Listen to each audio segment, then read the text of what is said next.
For the first time since the outbreak of the Syrian conflict, Israel has used Turkish military bases for its strikes against Syria. Now, that's according to RT's sources. Let's head over live to our Middle East correspondent, Paula Slier, now joining us live here. And Paula, good morning to you from Moscow. Can you bring us up to speed here? What do you know? Well, what we are hearing from our RT sources is that Israel used Turkish military bases to strike on Syria. Now, in early July, there was a pre-dawn attack on the Syrian port in the city of Latakia that allegedly targeted Russian-made Yakhont anti-ship missiles. U.S. officials, speaking on condition of anonymity, said that this attack on this weapons depot was carried out by Israeli fighter jets. It happened not far from a Russian base. There is suspicion that Israel was responsible from various quarters. What we do know is that in that attack, several Syrian troops were killed or wounded.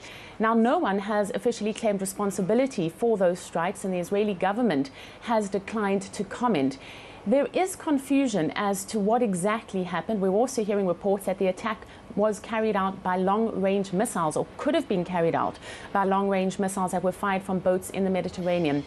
What is important is that the attack, from the reports we have from our sources here in RT, originated on the Turkish side of the border. Our sources telling us that Israeli planes left a military base inside Turkey and approached Latakia from the sea to make sure that they stayed out of Syrian airspace so that they could not become a legitimate target for the Syrian Air Force. This, if true, is yet another brazen Israeli attack on a foreign country without any declaration of war. And it would be the fourth attack on Syria by Israel just this year alone.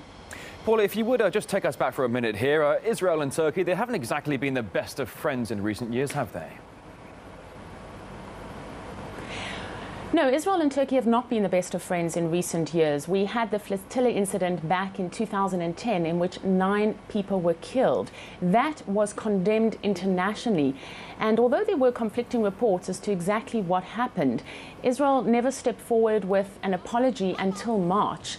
And when Israel did apologize, Turkey accepted the apology. There was a lot of fanfare and international coverage made over that. But it was really surprising because the two countries were really at odds. At the time, Turkey recalled its ambassador, it suspended ties with Israel. And what we see now is a sudden change of heart in Turkey towards Israel. This is a very unusual regional development because you have both regional powers who looked at odds with each other, and then we have this recent information about cooperation of an attack inside Syria. Now, it might be a real surprise for many of our viewers how deeply embedded Israel and Turkey at one stage were. The two countries had very close relations in the 1990s, particularly military cooperation. All of that deteriorated after the flotilla incident. There can now be legitimate questions asked about the sincere motivation for the apology that Israel gave over that flotilla incident. Questions need to be asked how and why an Islamic country like Turkey is allowing its arch-enemy Israel to use Turkish bases to bomb another Muslim nation. And no doubt there is going to be massive fallout for Turkey because of this cooperation with Israel. All right, the latest on this breaking news here on RT with Paula Slier live from Tel Aviv. Thank you. Now, if this is indeed this month's Latakia strike proving to be the Israeli Defense Forces' possibly fourth attack against Syria in 6 months, let's take a look now at the stats here, back at some of the previous air raids. Here we have it.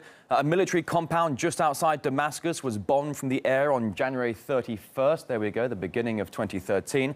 And a second similar operation reportedly happened on May the 3rd as well. Now, that's when rockets struck a warehouse at Damascus International Airport, allegedly containing surface-to-air missiles. Now, just 2 days later, massive blasts were then described as earthquake-like. They shook the same military base that was targeted in January. On all occasions, the attacks were justified as operations to wipe out Iranian missiles bound for Hezbollah. But Middle East expert and historian Tariq Ali, he says Israel is looking to get square with Hezbollah by ultimately trying to choke the Syrian regime. Israel's motivation, as always, to show the Arabs both inside Israel and outside. Look, this is how tough we are. We can hit any target in the Middle East that we want, and no one can do anything about it. This is a country which is above the law, or considers itself above the law, and its United States masters and its European friends will do nothing to stop it. I have very little doubt that the Israelis informed the United States that they were going to attack Latakia.